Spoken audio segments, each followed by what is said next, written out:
Class 7 ভূগোল class. আগের ক্লাসে আমরা পড়েছিলাম এশিয়ার দক্ষিণ বাহিনী নদীগুলো সম্পর্কে। এখন আমরা পড়ব এশিয়ার পূর্ব বাহিনী নদী, অর্থাৎ পূর্ব দিকে যে সমস্ত নদীগুলো প্রবাহিত হয়েছে। তোমাদের বইতে পাতা নাম্বার 90-তে রয়েছে। এখানে আমরা 4টে নদীর কথা পড়ব। নামগুলো মনে রেখে দিচ্ছি।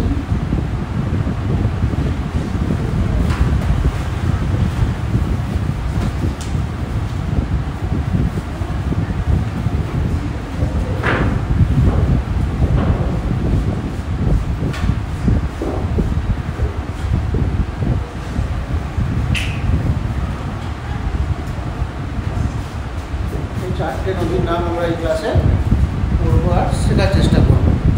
পরের দিকে দেখো পূর্ব দিকে কোন কোন নদীগুলো প্রবাহিত হয়েছে।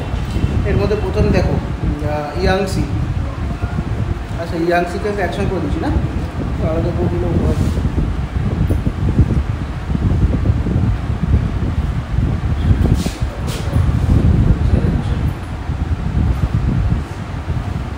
ইয়াংসি কোথা থেকে উৎপন্ন হয়েছে নদীটা? উৎপন্ন হচ্ছে কোল্লন পর্বতের গেলাডেন্ডং শৃঙ্গ থেকে। নামগুলো একটু ভালো করে দেখবে, চীন দেশীয় নাম তো একটু কঠিন লাগতে পারে, তবে আমাদের পড়তে হবে আর জানতে হবে।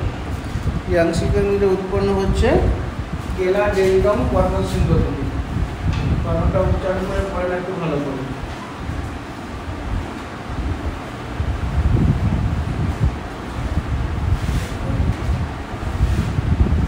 হচ্ছে কোথা থেকে? গেলাডেন্ডং পর্বত শৃঙ্গ থেকে উৎপন্ন হচ্ছে। যাচ্ছে কোন দিকে? যেহেতু পূর্ব বাহিনী নদী, তাই নদীটা অবশ্যই পূর্ব দিকেই প্রবাহিত হবে। গিয়ে মিশছে কোথায়? মোহনা কোথায়? চীন সাগরে পড়ছে। এটা হচ্ছে এশিয়ার দীর্ঘতম নদী। বিশেষ বৈশিষ্ট্য কি? এটি এশিয়ার দীর্ঘতম নদী। এশিয়ার দীর্ঘতম নদী।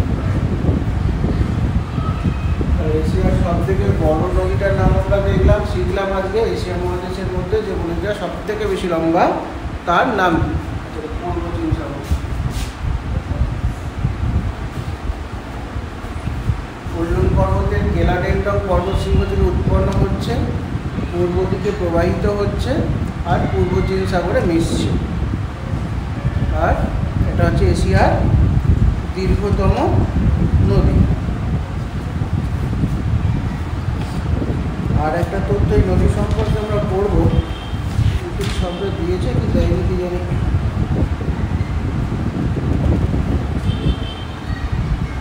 যে পড়ে আছে, যাই হোক একটু বলে দিই। এই নদীটাকে বলা হয় স্বর্ণরেণু নদী।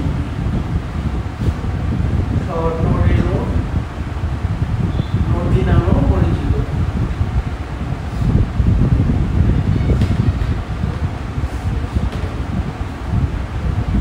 আমরা প্রথমে কি দেখলাম? এশিয়া মহাদেশের পূর্ব দিকে প্রবাহিত হচ্ছে একটা নদী যার নাম ইয়াংসি। নদীটা কোল্লন পর্বতের গেলাডেন্ডং পর্বত শৃঙ্গ থেকে উৎপন্ন হয়েছে, পূর্ব দিকে প্রবাহিত হয়েছে আর পূর্ব চীন সাগরে মিশেছে। আর কি দেখলাম এই নদী সম্পর্কে? এটা হচ্ছে এশিয়ার দীর্ঘতম নদী এবং এটি স্বর্ণরেণু নদী নামেও পরিচিত। কেন স্বর্ণরেণু নদী বলা হয় সেটা পরে আছে। আর একটা জিনিস নদীটার সম্পর্কে জেনে রাখো, এই নদীর বদ্বীপ অঞ্চলের মাটি খুব উর্বর, ফলে প্রচুর ফসলের চাষ হয়, সব রকমেরই ফসল। সেই জন্য ইয়াংসি নদীর বদ্বীপ অঞ্চলটাকে আবার চীনের শস্য ভাণ্ডারও বলা হয়। বা ইয়াংসির বদ্বীপ অঞ্চলটাকে চীনের শস্য ভাণ্ডারও বলা হয়, কারণ সেখানকার মাটি খুব উর্বর। এইটুকুটাই জানো। এবার দেখো সিকিয়াং উৎপন্ন হচ্ছে ইউনান মালভূমি থেকে।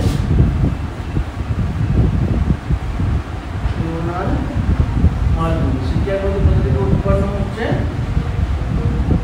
ইউনান মালভূমি। উৎস কোথায় নদীটা? সিকিয়াং নদীর উৎস কোথায়? ইউনান মালভূমি। আর সিকিয়াং নদীর মোহনা কোথায় কোথায় গিয়ে মিশছে নদীটা? এটা মিশছে দক্ষিণ চীন সাগরে। দক্ষিণ চীন সাগর। নদীটার উৎস আমরা দেখলাম, সিকিয়াং নদীর উৎস দেখলাম। কোথায় উৎপন্ন হচ্ছে? ইউনান মালভূমি থেকে। মিশছে কোথায় গিয়ে? দক্ষিণ চীন সাগরে। এখানটা আর কিছু নেই। এবার আমরা দেখবো হোয়াংহো। ওয়াং হচ্ছে কুনলুন পর্বত থেকে উৎপন্ন হচ্ছে, আর কুনলুন পর্বত হচ্ছে উৎস, আর তিন সাগর হচ্ছে মোহনা।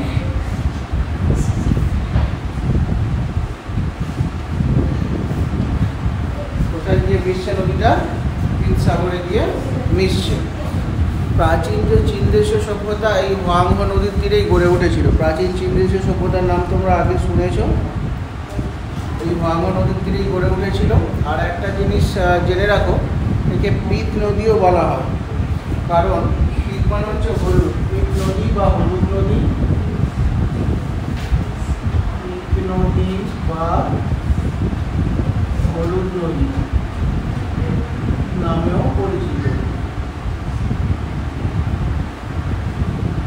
এই লাইনটাতেই বেশি কোশ্চেন আছে, পিত নদী বা হলুদ নদী নামে কোন নদী পরিচিত? কেন পিত নদী বা হলুদ নদী বলা হয়? তবে এই নদীতে যে পলিটা আসে, জলের সাথে মিশে যে পলিটা ভেসে আসে, সেটা অনেকটা হলুদ রঙের হয়, সেই জন্য একে পিত নদী বা হলুদ নদীও বলা হয়। অর্থাৎ হোয়াংহো নদীর জলেতে যে পলি থাকে তার রঙ অনেকটা হলুদ হওয়ার জন্য হোয়াংহো নদীকে পিত নদী বলা হয়। এবার দেখবো আমরা আমুর সম্পর্কে। আমুর উৎপন্ন হচ্ছে ইয়াপ্লেনয় পর্বত থেকে রাশিয়ার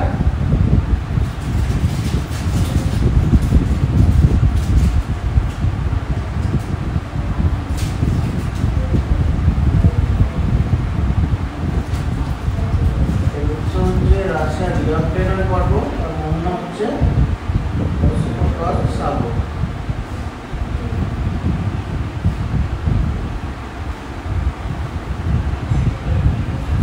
এখান থেকে আমরা মেনলি দেখলাম নদীটা উৎপন্ন কোথা থেকে হচ্ছে আর নদীর মোহনাটার নাম কি, এইটুকুটাই আমরা এই ক্লাসে শিখবো। আর নদীটা কোন দিকে প্রবাহিত হয়েছে। বিশেষ বৈশিষ্ট্যর ক্ষেত্রে আমরা শুধু দেখলাম যে সিকিয়াং নদীর ক্ষেত্রে, ইয়াং সিকিয়াংয়ের ক্ষেত্রে দেখলাম কি স্বর্ণরেণু নদী বলা হয়, আর এটা হচ্ছে এশিয়ার দীর্ঘতম নদী, দুটো দেখলাম। আর দেখলাম হোয়াংহো নদীর ক্ষেত্রে কি আমরা হলুদ নদী বা পিত নদীও বলে থাকি, কারণ এই নদীর জলে হলুদ রঙের পলি পাওয়া যায়, বা যে পলি ভেসে আসে তার রঙ অনেকটা হলুদ, তাই একে পিত নদীও বলা হয়। ক্লিয়ার হয়েছে? এখান থেকে আর কিছু নেই, নদ নদী চ্যাপ্টারটা শেষ হয়ে গেল। পরের দিন আমরা দেখব এশিয়ার জলবায়ু, তারপর দুটো বিশেষ অঞ্চল আছে, তিনটে বিশেষ অঞ্চল আছে, হলে এই চ্যাপ্টারটা শেষ হবে। এই চ্যাপ্টারটা যতটা শেষ হবে ততটাই পরীক্ষা হবে আমাদের। পরীক্ষা হওয়া পর্যন্ত এই লাস্ট চ্যাপ্টারটাই বাকি আছে। আর একবার রিভিশন করিয়ে দিই, এশিয়ার পূর্ব দিকে যে নদীগুলো প্রবাহিত হয়েছে তার মধ্যে উল্লেখযোগ্য চারটে নদী কী কী ছিল? ইয়াং সিকিয়াং, সিকিয়াং, আমুর আর হোয়াংহো। এশিয়া মহাদেশের পূর্ব দিকে যে নদীগুলো প্রবাহিত হয়েছে তার মধ্যে এই চারটে নদী সবথেকে গুরুত্বপূর্ণ। আর এই চারটে নদী কিন্তু চীনের উপর দিয়ে প্রবাহিত হয়েছে, এটা মাথায় রেখো। ওই চারটে নদী চীন দেশের উপর দিয়ে প্রবাহিত হয়েছে। ম্যাপটা দেখো একবার, 88 পাতার ম্যাপটা দেখলেই বুঝে যাবে। উপরের দিকটায় দেখো চীন, আমুর নদী একবারে উপরেরটায়, আমুরের নিচে দেখো পাবে হোয়াংহো, তার নিচে পাবে ইয়াং সিকিয়াং, তার নিচে পাবে সিকিয়াং। চারটে নদীতে দেখে রাখো। ডান দিকে দেখো, ডান দিক চেপে দেখো জাপান আছে না, জাপান দ্বীপটা তো চিনিয়েছিলাম আগে দিক। জাপান দ্বীপের বাঁ দিকটায় দেখো, উপরটায় দেখো জাপানের উপরে যে বড় দ্বীপটা আছে শাখালিন দ্বীপপুঞ্জ আছে, ওইখানে গিয়ে দেখো আমুর নদীটা মিশেছে। ভালো করে দেখো, শাখালিন দ্বীপ রয়েছে ওইখানটায়, শাখালিন দ্বীপের কাছে গিয়ে আমুর নদীটা মিশেছে ওসকোটা সাগরে পাবে। ক্লিয়ার হয়েছে? আমুরের নিচে দেখো, আমুরের নিচে আমরা পাবো হোয়াংহোটাকে পাবো, পেয়েছো? তার নিচে পাবো ইয়াংসি, তার নিচে সিকিয়াং। এই চারটে নদী হচ্ছে পূর্ব দিকে যে নদীগুলো প্রবাহিত হয়েছে, এই চারটেই গুরুত্বপূর্ণ। উৎস দেখো নদীগুলো, ইয়াংসি কোথা থেকে উৎপন্ন হচ্ছে? কুনলুন পর্বতের গেলাডেন্ডং পর্বতশৃঙ্গ থেকে।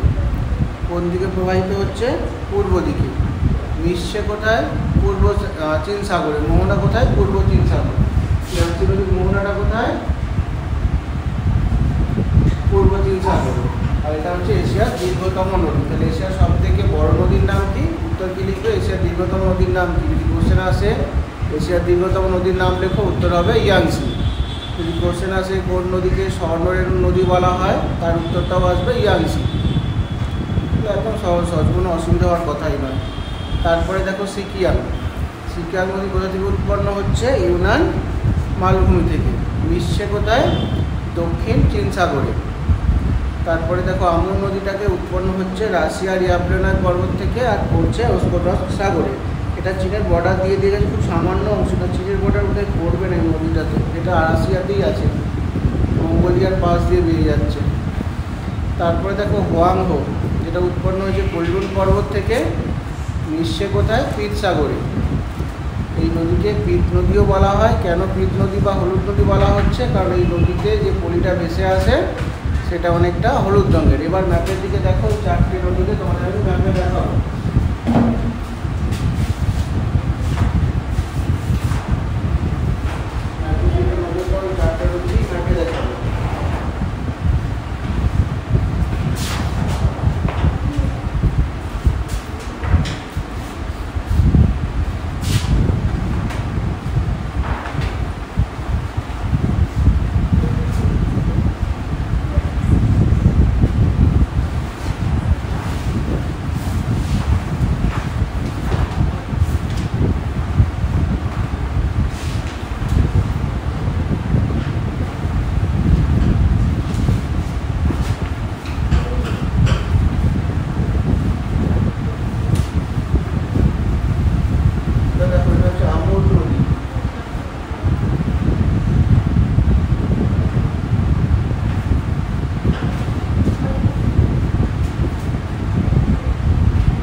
ইয়াংসি,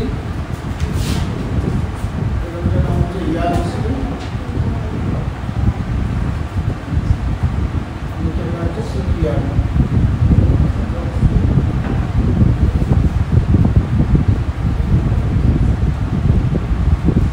চারটে নদী দেখে নাও, তার মধ্যে হচ্ছে হোয়াংহো, ইয়াংসি আর সিকিয়াং চীনের উপর দিয়ে প্রবাহিত হয়েছে, আর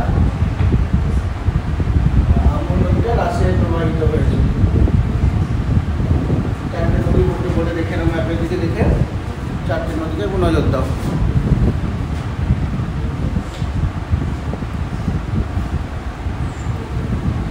আশা করি 4টে নদী তোমরা দেখতে পেয়েছো এবং বুঝতেও পেরেছো। কোনো সমস্যা আছে কি? তাহলে আজকের ক্লাসে আমরা কী কী শিখলাম? এই ক্লাস থেকে আমরা কী কী শিখে বাড়ি যাব? এশিয়া মহাদেশের পূর্ব দিকে যে নদীগুলো প্রবাহিত হয়েছে তার নাম আমরা শিখেছি। 4টে নদীর নাম আমরা শিখেছি। কী কী 4টে নদী? আমুর, হোয়াংহো, ইয়াংসি আর সিকিয়াং। এই 4টে নদীর নাম আমরা শিখেছি। এই 4টে নদীকে আমরা ম্যাপে দেখেছি এবং যদি কেউ আমাদের বলে দেখিয়ে দিতে, আমরা আশা করি দেখিয়ে দিতে পারবো। আর কি শিখলাম? এই নদীগুলো কোথা থেকে উৎপন্ন হয়েছে, তাই তো? কে কোথা থেকে উৎপন্ন হয়েছে? আমুর নদী কোথা থেকে উৎপন্ন হয়েছে? ইয়াভ্রেনায় পর্বত থেকে, মিশছে কোথায়? ওস্কোটস্ক সাগরে। তারপরে হোয়াংহো, হোয়াংহো কোথা থেকে উৎপন্ন হচ্ছে? কুললুন পর্বত থেকে, সে পড়ছে কোথায়? পিত সাগরে। তারপরে ইয়াংসি, ইয়াংসি কোথা থেকে উৎপন্ন হচ্ছে? এও কুললুন পর্বতের জেলাটেন্ডম থেকে উৎপন্ন হচ্ছে, মিশছে কোথায়? পূর্ব চীন সাগরে। তারপরে সিকিয়াং, সিকিয়াং কোথা থেকে উৎপন্ন হচ্ছে? ইউনান মালভূমি থেকে, সে কোথায় গিয়ে মিশছে? সে মিশছে দক্ষিণ চীন সাগরে। এই 4টে নদীর উৎস এবং মোহনা আমরা দেখলাম। তার সাথে সাথে আমরা বিশেষ দুটো বৈশিষ্ট্য দেখেছি। যেমন কি দেখেছি আমরা? ইয়াংসির ক্ষেত্রে ইয়াংসি হচ্ছে এশিয়ার দীর্ঘতম নদী, এশিয়ার দীর্ঘতম নদী এবং একে আমরা স্বর্ণরেণু নদীও বলে থাকি। আর কি দেখলাম? হোয়াংহোর ক্ষেত্রে হোয়াংহোকে আমরা পিত নদী বলি। কেন পিত নদী বলি? এই নদীতে যে পলিটা আসে সেই পলিতে পলির রং হলুদ হয়ে থাকে। পিত শব্দের অর্থ হচ্ছে হলুদ, সেই জন্য হোয়াংহোকে হলুদ নদীও বলা হয়। ক্লাস এখানে শেষ করব। কারো যদি কিছু জানার থাকে আর জিজ্ঞাসা করার থাকে তাহলে আমাকে জিজ্ঞাসা করতে পারো। কারো কোনো সমস্যা আছে? আশা করি এই পর্যন্ত তোমরা বুঝতে পেরেছো এবং পড়া করে নেবে। ক্লাস শেষ করলাম।